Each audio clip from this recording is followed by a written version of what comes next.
that we noticed as well. It's incredible how he was 86 years old, and he was still something of a youth icon. At public events, he'd be stormed by college students and kids because everyone, of course, recognized him. He had a very distinctive look, very handsome man.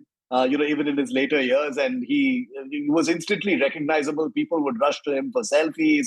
He was always gracious, but always media shy. He always sort of shunned the media, wasn't very comfortable in the spotlight. Even though he had such a outward facing kind of business. But I'm going to come back to that point in just a bit because I do want to talk about his personality also in a moment. But I want to quickly first get an update from the ground outside the Breach Candy Hospital, where Ratan Tata breathed his last a short while ago. Dev Kotak is live with me. Dev, what are the plans?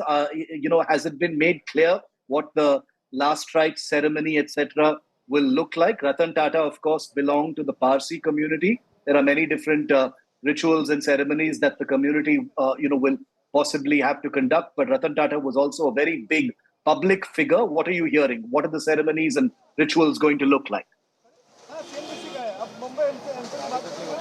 Well, first to give our viewers an update, he was aged 86 years old and he has passed away due to age-related illnesses. I'm right now outside the Breach Candy Hospital, and you are already aware that what a great figure he was. In fact, he comes from a community, the Parsi community, where the word philanthropy is synonymous with the community, and the culture is very distinct. Since you spoke about it, barely 1.5 kilometers away from where I am is the Dungarwadi, or the Towers of Silence, in the Kemp's Corner area, and that is the culture they follow, because that is a community that strictly believes in not polluting the soil, which is why they don't like to follow the burial method or the Hindu method of burning the body, because they do not believe in air pollution as well, which is why what they feel is that what comes from the universe must go back to it, which is why they leave it to the scavengers, which is what the Parsi communities follow out here in this area near Malabar Hill, which is where what I mentioned, the Dungarwadi or the Towers of Silence.